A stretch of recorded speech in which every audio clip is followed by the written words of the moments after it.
This program is rated 14 plus and may contain mature subject matter. Viewer discretion is advised.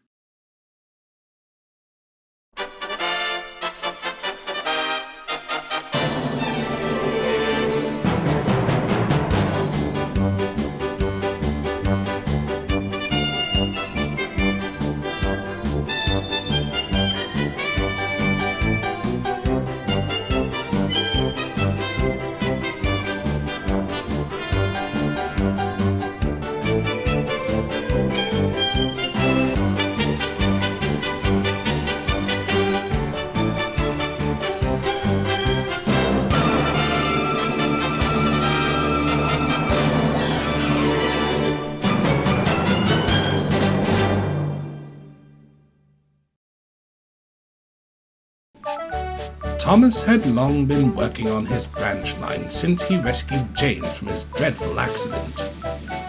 But now and again, he was put to work on different parts of the island.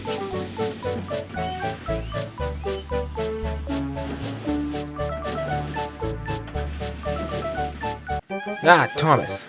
Starting today, I would like you to work at Knapford Yards for a week as the station pilot. Stanley will take over your normal duties, informed Mr. Melvin at the sheds. Oh, yes, sir. You can count on me to be really useful. I'm quite surprised, Thomas. I thought you'd be more upset. You hate leaving Annie and Clarabelle. I trust Stanley. Besides, the change is as good as the rest. Right, Duck? I would say so indeed. Reduce the shunting. How pathetic. James blubbered. Edward gave James the skunk eyes. We all have to start somewhere. And if I remember correctly, Thomas was a pro shunter back in the day. Oh, stop it. You're making me blush. Are you sure about that?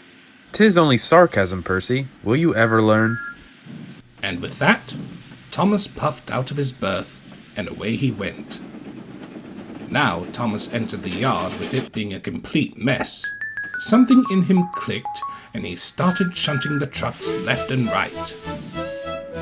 Ouch! Ouch! We want it fair! We want it fair! The trucks wailed, but Thomas wasn't having any of it.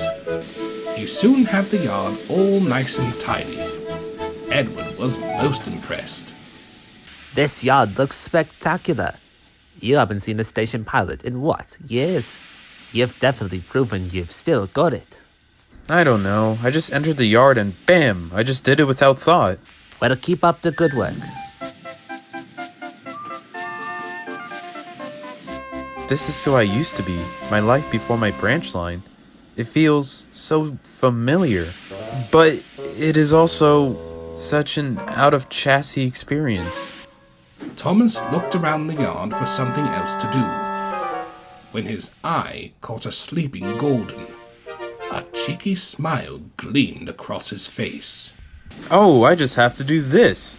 Wake up, lazy bones. Why don't you do some hard work like me for a change? Oh, Jesus! Whoa. Thomas, you didn't. As Thomas was to chuff away as fast as he could, something stopped him, and he realized what he had done. Oh, my, Gordon. I'm so sorry about that. My bad. I know you thought that was funny before, but it's not anymore, nor was it ever. I thought you would have grown up. It's all my fault. Something inside of me just was urging for me to do it. I'll make sure it won't happen again. Good, thank you. Now I would like some rest before my next train.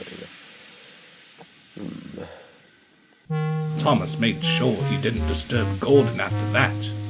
Over the next few days, the engines noticed Thomas acting particularly strange and more cheeky than usual. Thomas, can you shunt my coaches?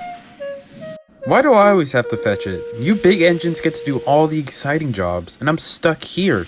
You're the station pilot, remember? Now, the coaches, please. I treat my passengers like I treat my trees. So Thomas crossly fetched the coaches and bumped them hard behind Henry. Whoa! Are you trying to destroy the poor coaches? I want to pull my own train and see the world around me. This yard is too boring.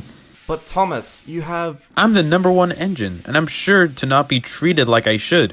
Thomas, You're scaring me here. Why would you care, fat face? Now move along before the controller finds a new failed experiment. Henry was most taken aback by this, but he did as Thomas ordered. Later, Percy came into the yard. He was collecting a line of 4 tar tankers to Merrin Station. He was hoping to knock some sense into that blue tank engine. What's the matter? Everyone says you keep acting strange. It's none of your business. Now want to sneak up on the coaches with me? I haven't done that in years. Wait a minute. It was you who gave me the advice to stop. Oh, I feel I should be good friends with you or something. Never mind. I wouldn't want to be friends with an ugly engine like yourself. Ugly? Take that back. Nah, I don't think I will. You sway around the yard because you pull trains and mock us station pilots. Now get your load and your filthy undercarriage out of my yard ASAP. Percy knew nothing more could be said, and puffed angrily towards the water tower. While he took a drink, Thomas glared at the tankers, and a naughty thought popped into his funnel. Why shouldn't I take that train? I'm as capable as the ugly caterpillar. Besides, it will give the railway spectators something grand to watch. Thomas thought he was very clever indeed. He backed into the tankers and was coupled up. Thomas then, with a jolt, headed on his way, but he forgot the last tanker and brake van. Wait, you're not scheduled to take this train? But Thomas wasn't listening. Look at me! I'm pulling a train! Oh dear, looks like he really did revert back to his younger self. Thomas was having a blast. Pulling a train was much easier than he thought. Everything was going great, until he hit his first red signal. Bother, now I'll have to stop.